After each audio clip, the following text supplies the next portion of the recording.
বান্দা বান্দিগুলো বলতে থাকবে মালি হাযাল কিতাব, আয় আল্লাহ এটা কেমন কিতাব, লা ইউগাদিরু সগীরাতাও ওয়ালা কাবীরাতান ইল্লা আহসাহা।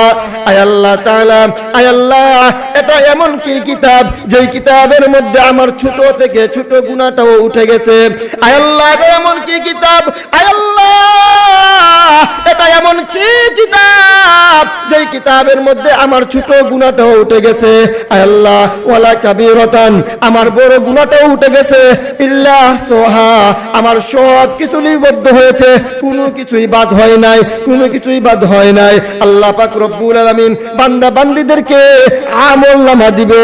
আমল নামা দেওয়ার পর বান্দা বান্দীরা আফসোস করবে আর বলবে আল্লাহু আকবার, আয় আল্লাহ আমি অন্ধকারে আমি গুনাহ করেছিলাম, দুনিয়ার কেউ দেখে নাই, দুনিয়ার কেউ দেখে নাই আমি যে অন্ধকারে গুনাহ করেছি।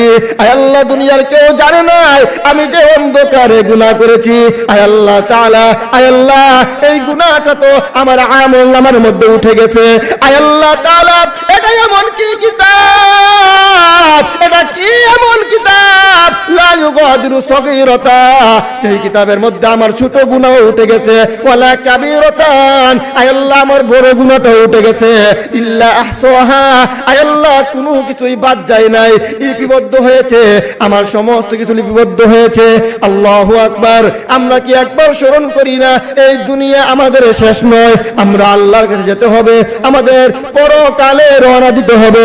আল্লাহ পাক রব্বুল আলামিন বলেন ইযা যুলজিলাতিল আরদু জিলজালাহা, তোমরা স্মরণ করো ওই সময়ের কথা যখন জমিন তার অস্তিত্ব হারিয়ে ফেলবে, যখন জমিন ভূমিকম্প হয়ে যাবে, যখন জমিন ফেটে যাবে, যখন জমিনের মধ্যে জিলজালা শুরু হয়ে যাবে, যখন জমিন তার অস্তিত্ব হারিয়ে ফেলবে, ওই জমিন ওই সময়ের কথা তোমরা স্মরণ করো যখন আল্লাহ পাক রব্বুল আলামিন বলেন ইদাস সামাউ ফাতারাত, আল্লাহ বলেন আসমানটা ফেটে যাবে।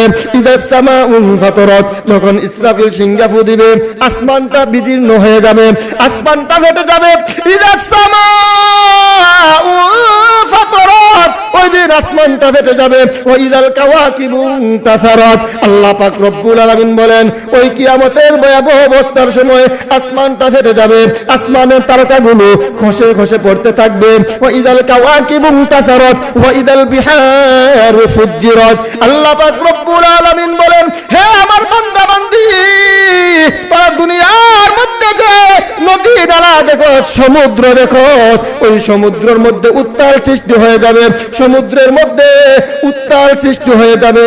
আল্লাহ পাক রব্বুল আলামিন ওই দিন ভয়াবহ অবস্থা আল্লাহ পাক বান্দা বান্দীদেরকে দেখাইবে। আল্লাহু আকবার। আসমানটা ফেটে যাবে, আসমান থেকে তারকাগুলো খসে খসে ওই নদী নালার মধ্যে পড়বে, সমুদ্রের মধ্যে পড়বে। সমুদ্রের মধ্যে যখন পড়বে তখন সমুদ্রের পানিটা উপরের দিকে উঠে যাবে, সমুদ্রের পানিটা গোটা পৃথিবী সমুদ্রের পানির মধ্যে হাবুডাবু খাবে।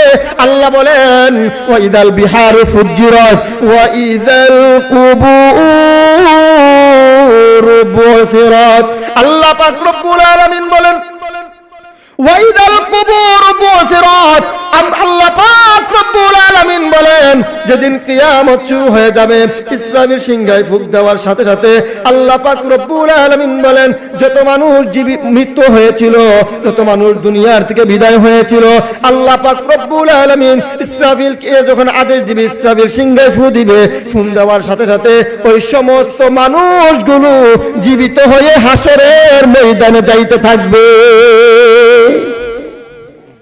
এমন ভয়াবহ অবস্থা হবে, ওই দিন কেউ আপন থাকবে না, ওই দিন কেউ আপন থাকবে না, ভাই বেরাদার বন্ধু বান্ধব ছেলে মেয়ে পুত্র স্ত্রী কেউ আপন থাকবে না।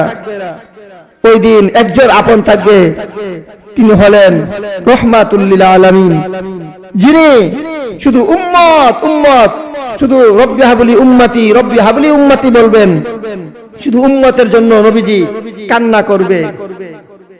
সেদিন নবীজি শুধু উম্মতের ফিকিরে থাকবে। যখন দেখবে জাহান্নাম বড় বড় ডাক দিচ্ছে, তখন আমার নবী সেজদায় পড়ে যাবে। হাসরের ময়দানটা ভয়াবহ অবস্থা হবে।